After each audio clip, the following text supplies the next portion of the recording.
காட்டை ஆள்றது யாரா இருந்தாலும் அந்த காட்டோட நியதியை தெரிஞ்சிருக்கணும்.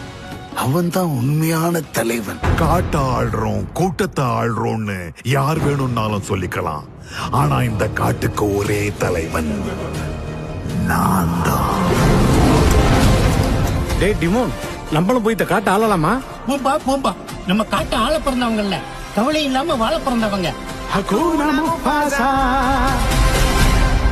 இந்த காட்டு ஆள ஒரு கூட்டம் இருக்கு. அந்த கூட்டத்தை ஆள போறது